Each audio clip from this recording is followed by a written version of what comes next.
I thought my husband loved me until I found the contract that shattered my world. The night it all fell apart, I wasn't looking for anything. I was just searching for a pen in Ethan's study. Something so insignificant, so ordinary. But fate has a cruel way of revealing the truth when you least expect it. The drawer was stuck. I pulled harder and it jerked open, sending a stack of papers tumbling onto the polished floor. That's when I saw it. A thick file with my name on the cover. I frowned, picking it up. Curiosity turned to confusion. Then, confusion twisted into horror. My hands trembled as I flipped through the pages. Marriage agreement. The words blurred before my eyes. My signature was there, but I had never signed anything like this. My heart pounded as I read further. Ethan Cole, my husband, the man I had adored for the last 5 years, had married me for a deal. A multi-million-dollar merger between his company and my father's. A transaction, sealed not with love, but with vows that were never real. A cold chill ran through my veins. Has every "I love you" been a lie? Had every kiss, every late-night whisper, every stolen moment been nothing but part of his grand business strategy? My knees buckled, and I clutched the desk for support. My mind screamed at me to stop reading, but I couldn't. On the final page, in bold, ruthless print, was the clause that broke me completely. Upon the completion of the merger, Ethan Cole will have full control of Cole Enterprises. The marriage will be sustained for a minimum of 5 years to maintain the illusion of legitimacy, after which, termination is permissible at the husband's discretion. Termination. At his discretion. A sob rose in my throat, but I swallowed it down. 5 years. 5 years of my life, given to a man who had always planned to throw me away. I gripped the paper so tightly it crumpled in my hands. My wedding vows echoed in my head, now sounding like a cruel joke. Forever and always, I will cherish you. Lies. Every single word. I had been nothing but a pawn in his game. But if Ethan Cole thought he could play me, he was about to learn that I was never the kind of woman to lose. For 5 years, I lived in a dream. Or at least, I thought I did. I was Sophia Kensington Cole, daughter of Robert Kensington, one of the most powerful businessmen in the industry. A name that carried weight, wealth, and influence. But I had never cared about that. Money had never been what I craved. Love had, and I thought I had found it in Ethan Cole. From the outside, we were the perfect couple. He was the CEO of Cole Enterprises, a self-made billionaire with sharp intelligence, devastating charm, and an effortless confidence that drew people to him like moths to a flame. Women wanted him, men wanted to be him. And me? I was the woman he had chosen. Or so I believed. Our love story had felt like something out of a movie. I met Ethan at a gala 5 years ago. I still remember the way he looked at me that night like I was the only woman in the room.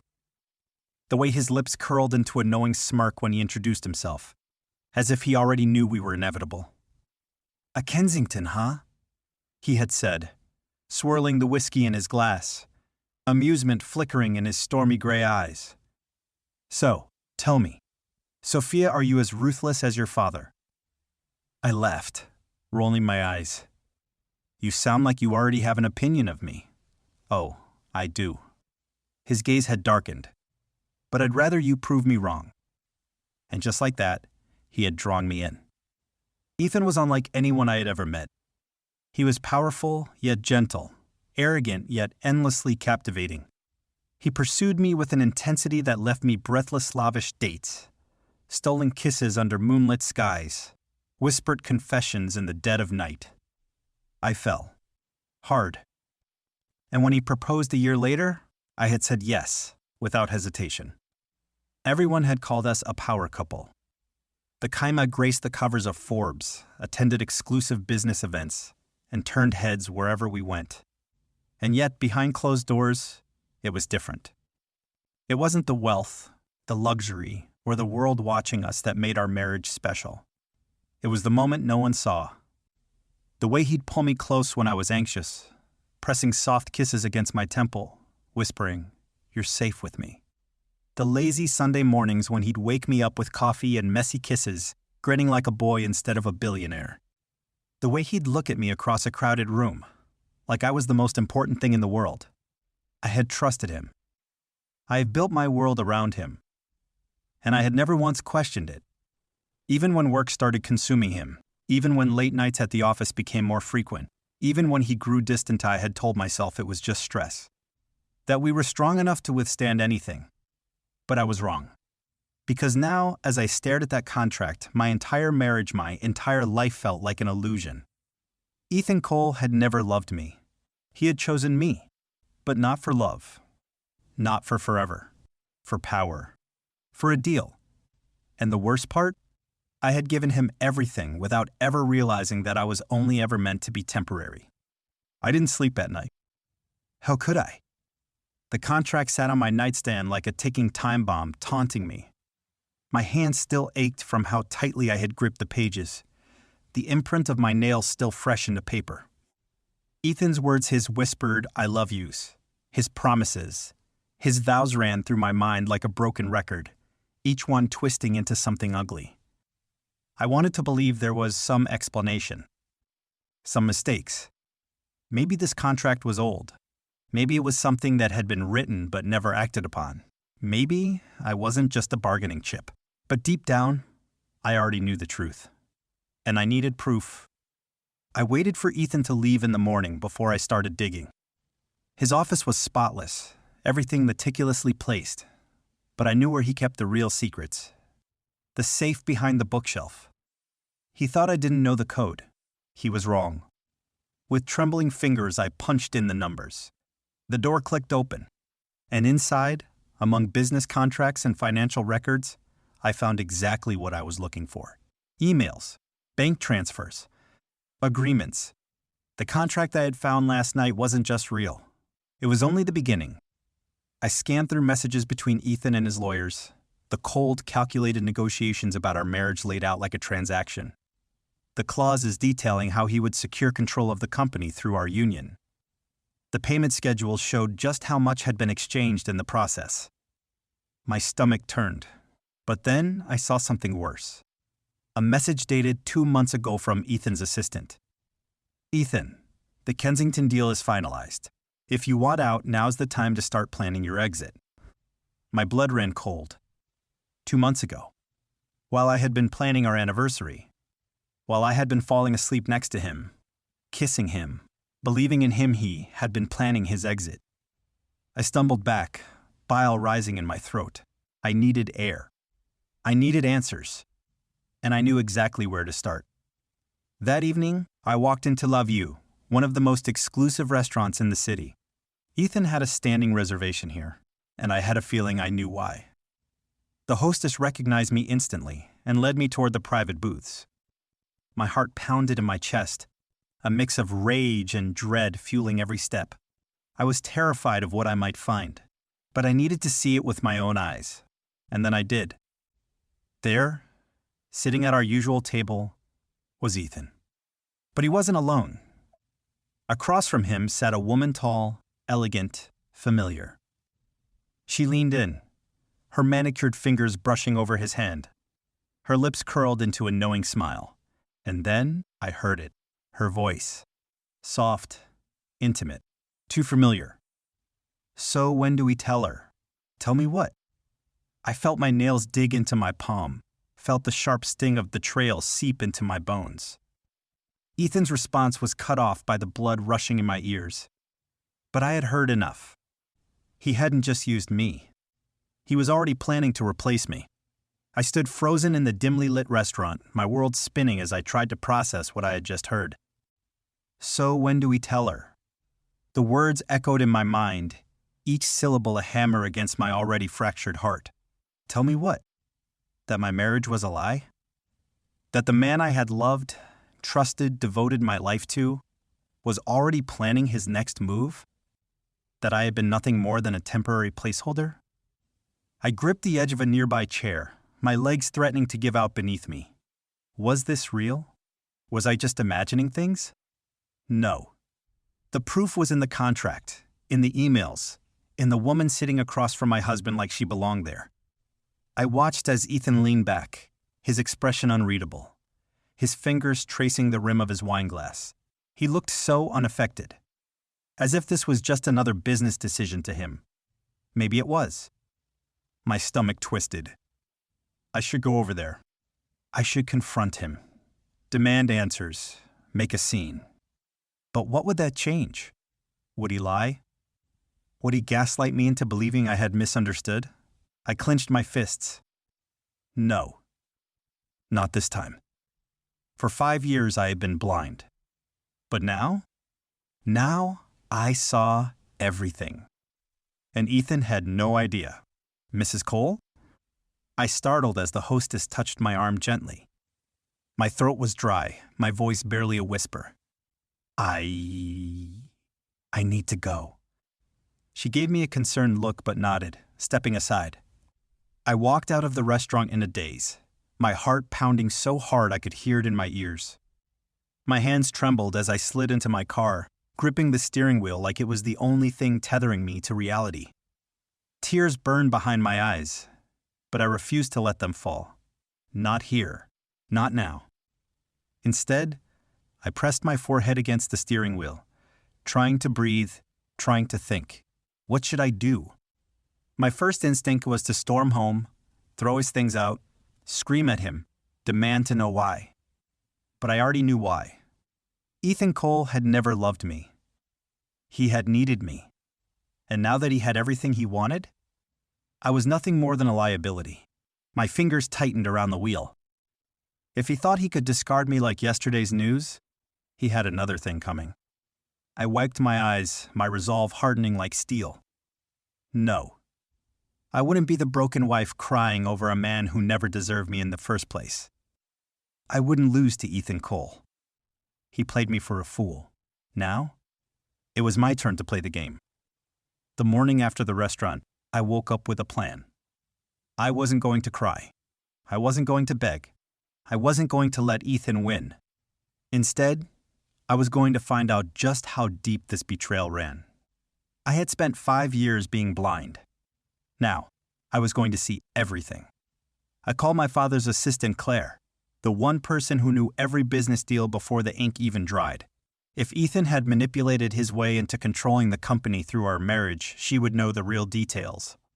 I met her at a quiet cafe on the edge of the city. The moment she saw me, her face paled. "Sophia," she said hesitantly, setting down her coffee. "I was wondering when you'd come to me." I froze. "You knew?" She exhaled, looking guilty. "Not everything, but I had my suspicions. Your father was hesitant about the merger at first. He didn't trust Ethan completely, but when you two got engaged, he agreed. He thought Ethan loved you." I swallowed the lump in my throat. "But the merger went through, didn't it?" She nodded. "Yes. And Ethan gained control of everything." I gritted my teeth. That much I already know. What I don't know is, why now? Why is he planning to leave me now? Claire hesitated before sliding an envelope across the table. Because of this. My fingers trembled as I opened it, pulling out a series of documents. At first, I didn't understand. It looked like a business transaction. But then my eyes landed on a name that sent a chill through my spine. The woman from the restaurant. And then another name, Robert Kensington. My father. I shook my head, my pulse hammering. What is this? Claire leaned in, her voice low. "Your father is stepping down, Sophia." I blinked. What? He's retiring. And he's selling off his remaining shares of Kensington Industries. I gripped the papers tighter. To who? Claire hesitated. To Ethan. The world around me blurred. I felt like I was suffocating. No. This couldn't be happening. I flipped through the documents, searching for something, anything that disproved what she was saying. But there it was. A contract. An agreement. My father's signature at the bottom. He was giving Ethan everything. Why would my father do this? My voice was barely a whisper. Claire exhaled. Because Ethan convinced him that he had your best interests at heart. That this was about securing your future. I nearly laughed. My future? He had never been securing my future. He had been securing his own. And then I saw the final page. An engagement contract. Not mine. Ethan's. To Elena Carter. My breath hitched. No, this can't be real. But it was. The date on the document was set 6 months from now. 6 months. That's when he planned to get rid of me. That's when he planned to marry her. The room spun around me. Ethan wasn't just leaving me. He was replacing me, and taking everything my family had built in the process. My hands curled into fists. I had been his biggest investment, and now that I have served my purpose, I was just a loose end to cut. But if Ethan thought I was going to just disappear quietly, he was about to learn the hard way that I wasn't the kind of woman who lost. I didn't go home that night. I couldn't. Not what I knew. Not when I had proof that my entire marriage had been a lie, that Ethan had never loved me, that I had been nothing but a pawn in his grand scheme to take over my father's company, that he was already planning a future without me. But if Ethan thought I was going to sit back and watch him steal everything, he was about to get the biggest shock of his life. Because this time, I wasn't just going to fight back. I was going to destroy him. The next evening, I waited in his office.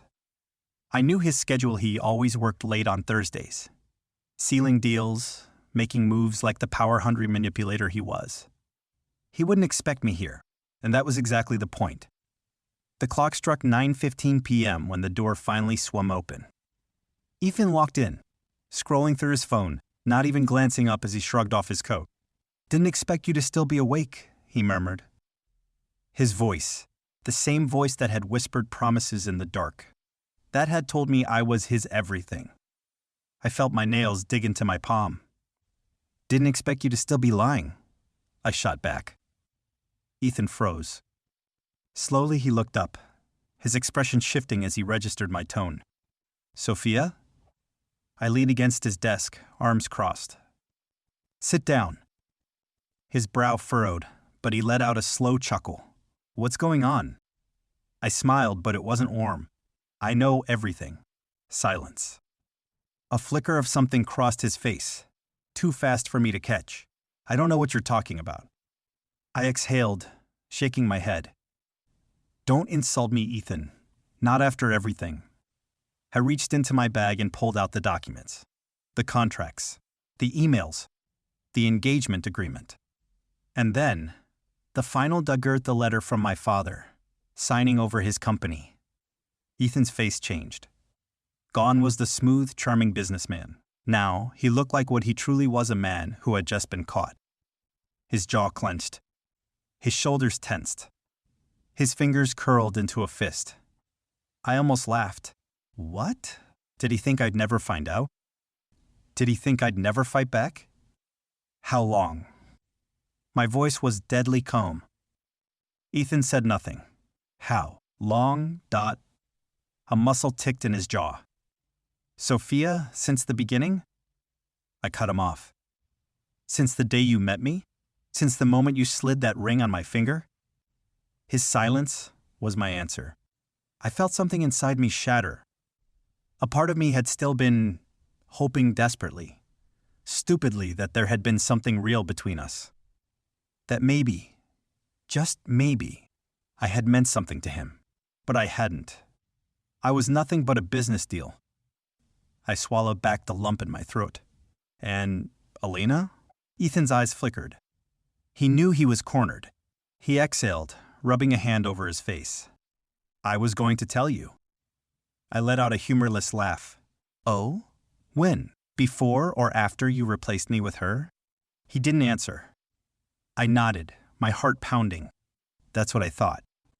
For a moment, neither of us spoke. The weight of everything that had been unsaid pressed down between us like an immovable force. And then Ethan made his mistake. He stepped closer. "Sophia, listen to me." His voice was low, coaxing. "I know this looks bad, but I did what I had to do. It was never personal. It was business. Business." That was all I had ever been to him. Something in me snapped. I laughed a real laugh this time. Ethan looked confused, but before he could speak, I straightened and slid one final document across the desk. His face was drained of color. His eyes widened. And for the first time since I had met him, Ethan Cole looked afraid. Because in front of him sat a contract. A legal document. My voice was steady, ruthless. You really thought you won, didn't you? Ethan didn't speak. I tilted my head. You thought you could steal my father's company, throw me away, and live happily ever after with your little mistress? I stepped closer. He stepped back. You underestimated me, Ethan. His jaw tightened. How? His voice was sharp, almost desperate. How did you? I smirked. Unlike you, my father actually loves me. And the moment I told him the truth, he took everything back. Ethan's fists clenched. He looked at me like he wanted to say something, scream, something. But he couldn't, because he had lost everything. I leaned in, lowering my voice. You played the game, Ethan, and you lost. For the first time in his life, Ethan Cole had nothing. And me? I had everything. Ethan stared at the contract, his face drained of color. He opened his mouth, then closed it again, as if struggling to form a coherent thought. I had never seen him like this before. Ethan Coletha, master manipulator, the ruthless businessman, the man who had built an empire by playing people like chess pieces, was finally at a loss for words. And it was glorious. I leaned in, savoring the moment. Did you really think you could get away with it? His jaw tightened, his fists clenching at his sides. You don't understand, Sophia. I cut him off. Oh, I understand perfectly. I gestured to the papers. You thought you had me wrapped around your finger. You thought I was just another stupid, lovesick wife who would never question you. But guess what? I smiled, cold and sharp. You underestimated the wrong woman. Silence. The weight of my words settled between us, thick with unspoken truths. Then, something in Ethan snapped. His mask of calm shattered, and for the first time since I met him, I saw what lay underneath. Pure, seething rage. You ruined everything. His voice was low, dangerous. Do you have any idea what you've done? I raised a brow. Oh, I have a pretty good idea. His hand slammed against the desk. You don't get it, do you? I built this. I made this happen. I tilted my head. Correction, you stole it. And now, I'm just taking back what was never yours to begin with. Ethan exhaled sharply, running a hand through his hair, trying to regain control of the situation. But there was no control left for him to have. Not anymore. He lost. I turned toward the door. You won't win, Sophia, he called out behind me. I paused but didn't turn around. He continued, his voice tight with frustration. You think your father's going to just let you run the company? You think you can handle this world? He laughed bitterly. You don't have what it takes. I smiled to myself before glancing over my shoulder. See, that's where you're wrong. And with that, I walked out of his office, out of his life. And I never looked back. The aftermath, the divorce, was quick. Ethan fought, of course. He tried to intimidate me, tried to paint himself as the victim, even tried to use the media to make me look like the vindictive ex-wife ruining his life. But I came prepared. I had receipts, emails, transactions, proof of his affair with Elena. His perfect reputation? Shattered. Investors pulled out. Business partners distanced themselves. The man who once thought he was untouchable was now drowning in the mess he created. And me? I thrived. My father handed me control of the company not as a favor, but because I earned it. For the first time in my life, I wasn't just someone's daughter. I wasn't just Ethan Cole's wife. I was Sophia Kensington, CEO, survivor, and the woman who took down the man who tried to destroy her. 6 months later, the air smelled like victory. I sat in the executive boardroom, signing the final contract that officially removed Ethan from every last part of my company. My company. It was poetic, really. Ethan had spent years plotting to own Kensington Industries. Now, he didn't even have a single share. I leaned back in my chair, staring out the window at the skyline, letting the reality of everything sink in. I made it. I had rebuilt myself from the ground up. And Ethan? He was nothing more than a cautionary tale. A knock on the door pulled me from my thoughts. "Come in," I called. Claire stepped inside, a smirk playing on her lips. "You're going to want to see this." She slid a newspaper onto my desk. The headline: Ethan Cole declares bankruptcy after failed business venture's former CEO falls from grace. I let out a slow breath. It was over. Completely, utterly over. I wasn't bitter. I wasn't angry. I was just free. I stood, grabbing my coat. "Let's go celebrate." Claire grinned. "Where to?" I smiled. "Anywhere but here." And as I walked out of that office, I realized something. I didn't just win. I got my life back. And that was the greatest revenge of all.